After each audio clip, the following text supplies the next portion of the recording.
Hi, welcome back to the house. I tell you, here in south central Kansas, it's kind of a gloomy day. It's been kind of raining off and on. The temperatures aren't very warm, and it's kind of sunshine will peek out, and then the clouds will come back. I don't know. It kind of feels like the emotions that we're going through with this pandemic, and can kind of remind you, man, when you get worried and when you get anxious, and those clouds just kind of hover over you and you just have that strange feeling at best, and sometimes you can get really down. And have you ever been in that situation and you finally get the nerve or whatever it is, you get the desire to go and tell somebody else, maybe it's somebody you look up to, maybe it's a close friend, maybe it's a spouse, maybe it's a parent, and or just you maybe even could go to a counselor possibly, and you say, I just come and I have all this weight and all this pressure and all these worries and anxiety and stress, and I'm just getting down, and you kind of pour it out all out to them, and they just kind of sit there for a minute, and you know what? Just quit worrying. What? Oh, that's all I needed. Well, why didn't I think of that? I don't. What does that express to you? It's like, I don't want to deal with you. Come on, just quit worrying. Let's get on with life or real life. Come on, get over. Well, I don't want this knot in my stomach, and I don't want to think about these awful things I'm thinking about. I don't want to miss sleep at night. Well, I'm sharing these things so that you could possibly help me. Just don't worry. Well, when we come to Jesus, if we're not careful, we'll hear him saying that just like that unconcerned friend or whoever it is that we try to talk to. Because amazingly enough, here in what we call the Sermon on the Mount, he says, listen to this, verse 25 of chapter 6, I tell you, do not worry about your life. There it is again. Jesus just said, do not worry.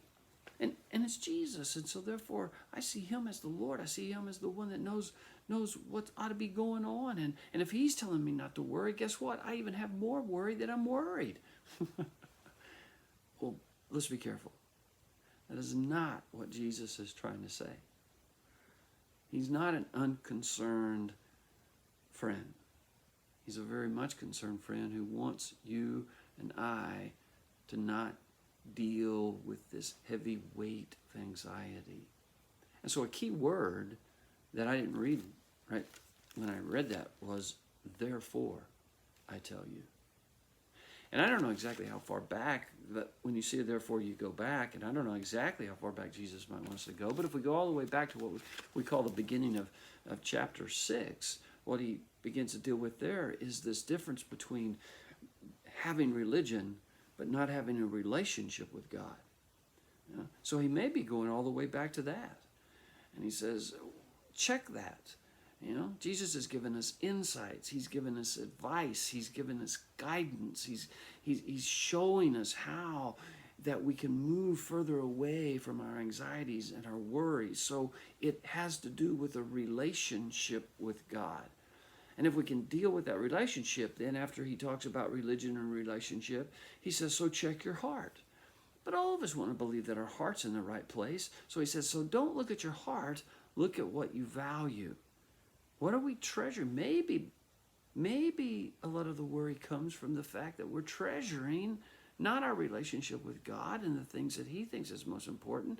And Jesus goes on to say that the way you see this, the way that you see all of this religion and relationship and so it can affect your whole body, your whole life. And so therefore, he says, don't be tricked into believing that somehow you can kind of have your, you can kind of have two masters, he says.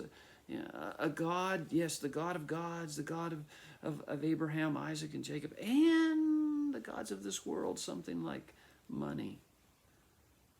It won't work, he says. Therefore, check all of that, and therefore don't worry about your life. And he goes on to say, what you will wear, what you will eat.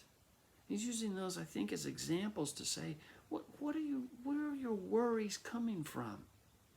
And if they're coming from those kind of things, I don't think he's trying to eliminate every concern that we have and not to think about anything that could go wrong. That's not what he's talking about. He's trying to get us to see that we don't have to have the massive amount of anxiety and worry that we carry around. And so he goes on in chapter 6 and he begins to give us reasons why we don't have to worry about what we eat and what we wear. And it goes back to relationship with God. So, if you have time, read Matthew chapter 6, all of chapter 6, and listen for the ways that Jesus is telling us and informing us and counseling us to deal with our worries. Just think of it in those terms. I know there's a lot of other things in there. And I'll come back. We'll pull it apart a little bit more. But begin reading it. Begin and listening for those, kind of start comparing. Am I there when I need to be here with what Jesus is saying? And I'll be praying as you read this, that Jesus, through the Holy Spirit, will highlight those very words that you need to release you from some of the anxiety and worries that you're having.